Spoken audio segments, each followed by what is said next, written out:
Hi, I'm Cece Garrett, and I'm a clinical social worker who specializes in working with individuals, families, and communities impacted by hoarding, as well as having the personal lived experience of surviving a parent's hoarding. Part of what I offer to the community is an Ask Me Anything forum where people can submit their questions about hoarding disorder.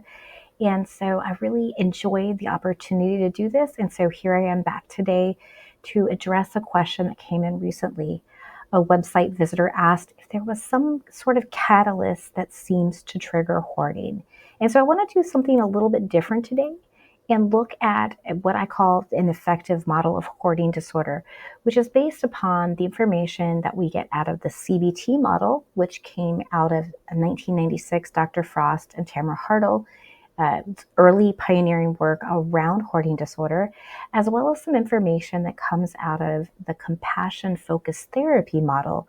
And so when we talk about what is a catalyst, what might trigger hoarding, in fact, we see that there are these vulnerability factors. So we're really focusing here on this far left column.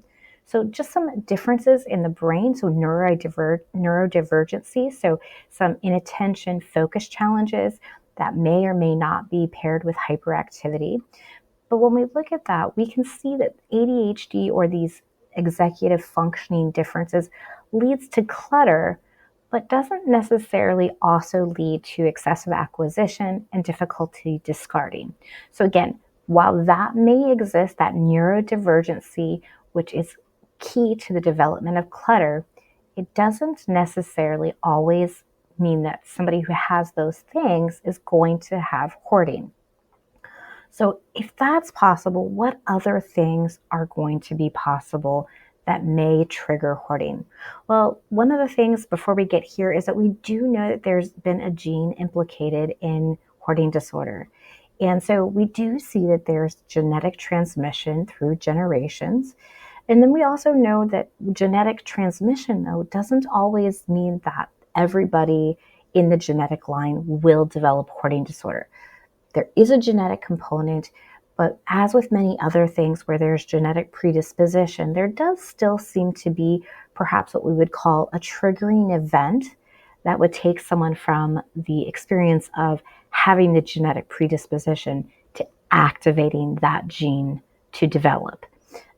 So what are those things, right? You asked, what are the things that might trigger? Well, early experiences. We're talking about things that happen generally in utero, first couple of years, 2, 3, 4, before that there's really what we call verbal memory. So nonverbal memory. So these are the things that our nervous system has stored parts of it, but we don't have active working memory. I can't go back and tell you about my second birthday, right?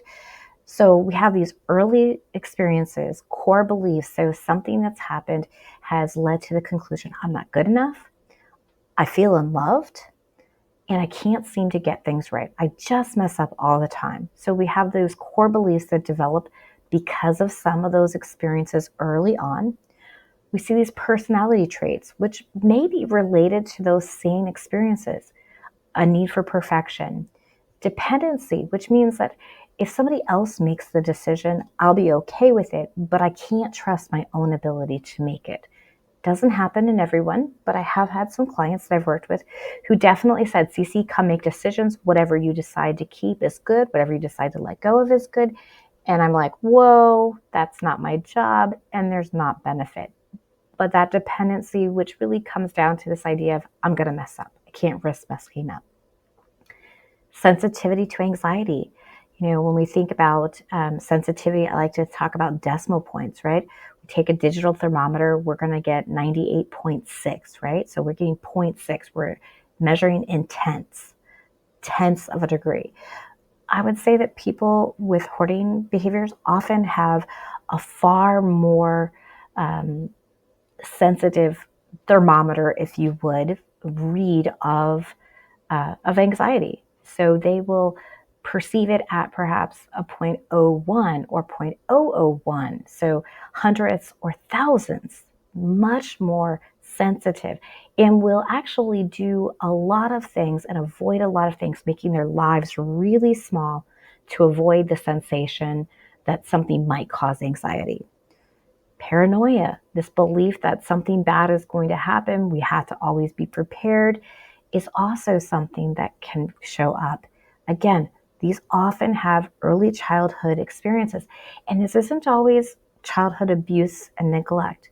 Sometimes it's simply a poor fit, right? We're seeing more implication of parental fit being implicated in the later development and expansion of hoarding behaviors.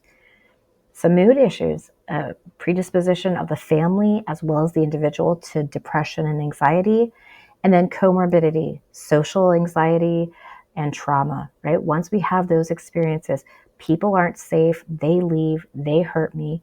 So then we attach to what it feels safe. So an attachment to our things over the other, the people that we're supposed to be.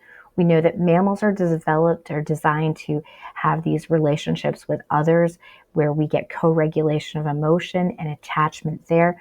But when that doesn't happen because of trauma, neglect, parental misfit, right? Like not a bad parent necessarily, but just not able to meet the child's needs, then we can see this turning towards things. I'm not going to go through the whole thing, but we're just going to come back and say, like, these things happen early on. Once they happen, then we see these beliefs about possessions, beliefs about personal vulnerability, responsibility, memory, and the need to control. And the need to control really comes down to trying to control anxiety. I need to know what's going to happen because then I don't have to worry about it. And that all of these pieces also lead to emotional dysregulation, attachment and relationship difficulties, and self-related issues. So seeing their possessions as an extension of their self. I'm not good enough. I'm not lovable. I can't make a good decision. But these things represent a part of me that's good, beautiful, useful. And of course, all of these things are tied into emotions, both positive and negative. And all these pieces, this neurodivergence of how the brain processes these early childhood experiences, beliefs, attachment, emotional reactions, both positive and negative, really tying into clutter, problem acquisition, getting too much, and difficulty parting and sorting and releasing items. It's a great question. I hope that it was very helpful for you. And if you're watching and this wasn't your question, I hope that you'll consider jumping over to the website and ask me anything hoarding related. I'd love to answer your question in a future video. Thanks.